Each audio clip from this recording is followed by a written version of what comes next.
Hello students, today we will talk about what happens to a conductor when it is placed in external electric field and what is electrostatic shielding.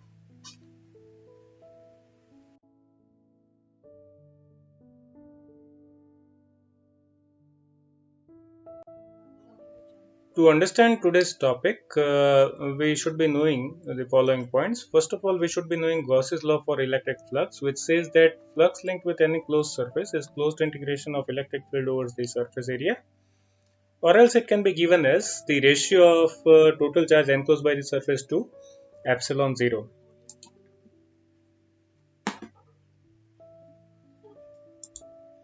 Remember that sigma q here is the charges enclosed by the surface, not all over the charges all over the region.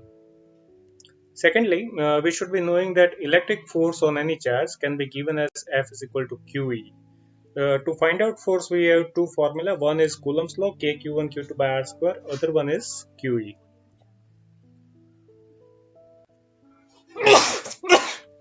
Consider a conductor of random So with shape, this and we know that clear, for any conductor, we can start with we today's have topic. positive and negative charges randomly distributed inside the body, and net charge of the conductor is zero.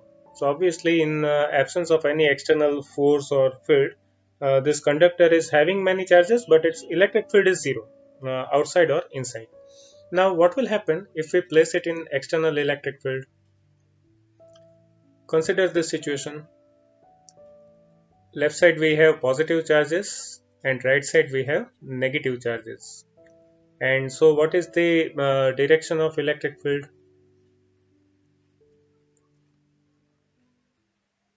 This is how electric field goes. What will happen to the charge? As all the charges experience force, uh, F is equal to QE. Positive charges will go in the direction of electric field and negative charges will go opposite, and ultimately we will have this type of pattern produced. We have static charges on the surface of conductor. Okay, so static charge pattern is produced. So whichever field line has started from positive charge will end here.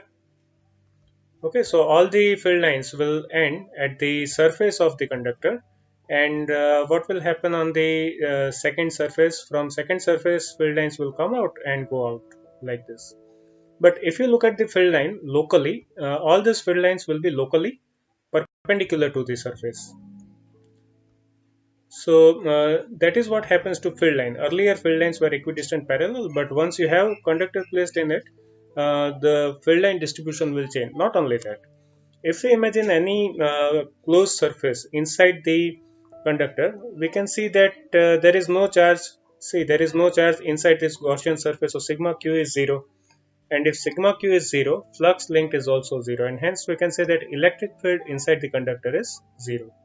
So whenever any conductor is placed in any external field, static charge pattern is produced on its surface, and inner part is said to be shielded of electric field. Though outside you have electric field, inside the conductor electric field will remain 0, and hence we can say that core is shielded by the static pattern of charge, and this phenomena is called electrostatic shielding.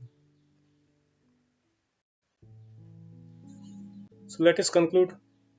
In conclusion, we can say that any conductor has equal amount of positive and negative charges inside it, and they are randomly distributed all over the body. But whenever we place it in any external electric field, the charges experience force F is equal to QE. So what happens to positive charge? They move in the direction of electric field, and negative charges deposit themselves on the opposite surface, opposite by moving under influence of force QE, and they go in the direction opposite to electric field. The electric field lines end at one surface, and they start from another surface, but inside electric field line you will not find any electric field line. Inside electric field is 0, because for any imagined Gaussian surface charge enclosed will be 0. So that was the topic. Thank you.